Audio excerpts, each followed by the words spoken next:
بسم اللہ والصلاۃ والسلام علی اشرف الانبیاء والمرسلین اما بعد۔ جی آپ نے سوال کیا اور اس سوال کا خلاصہ یہ ہے کہ آپ نے جھوٹی قسم اٹھائی ہے تو اب اس کا کیا کفارہ ہے، رہنمائی فرمائیں۔ لیکن جھوٹی قسم کسی حال میں بھی نہیں اٹھانی چاہیے، چاہے وہ ماضی کے متعلق ہو یا فیوچر میں کوئی کام کرنے کے متعلق ہو، جھوٹی قسم نہیں اٹھانی چاہیے۔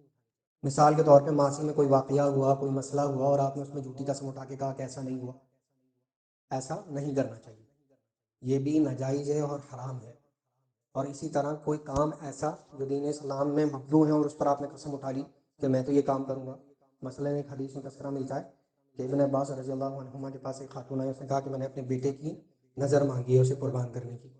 ابن عباس رضی اللہ عنہما نے کہا کہ یہ برا کام ہے، یہ غلط تمہاری جو ہے وہ قسم ہے، تو لہٰذا اس قسم کو توڑو اور کفارہ دو۔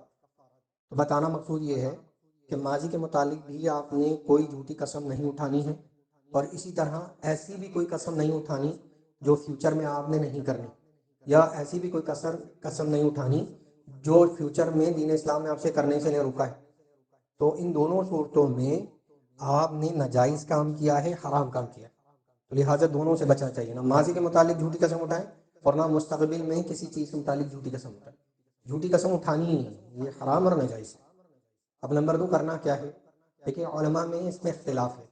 بعض نے کہا کہ اگر قسم توڑی نہیں، جھوٹی تو اٹھائی ہے لیکن توڑی نہیں ہے، مثلا ایک مثال میں نے آپ کو دی تھی کہ میں نے نظر مانگی کہ میں اپنے بچے کو ذبح کروں گی، یہ ایک قسم اٹھائی نا میں نے، لیکن میں نے اس قسم کو توڑا نہیں ہے، خالی قسم اٹھائی ہے، تو میں توبہ کروں گی۔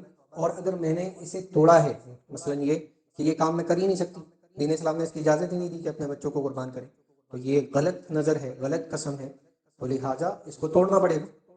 تو بتانا مقصود یہ ہے تمام باتوں کا کہ اگر آپ نے قسم اٹھائی ہے تو بعض علماء کرام کہتے ہیں کہ توبہ کرے گا، پکی سچی توبہ کرے گا، کیونکہ اس نے بڑا گناہ کیا، چھوٹا گناہ نہیں کیا، اللہ تعالیٰ کے نام پر جھوٹی قسم اٹھائی، بڑا گیا۔ اور بعض نے کہا کہ صرف اور صرف توبہ نہیں چلے گی بلکہ اس کے ساتھ کفارہ بھی ادا کرنا ہوگا، اور کفارہ یہ ہے کہ 10 مسکینوں کو کھانا کھلایا جائے، یا 10 مسکینوں کو کپڑے پہنائے جائیں، یا روزے رکھے جائیں۔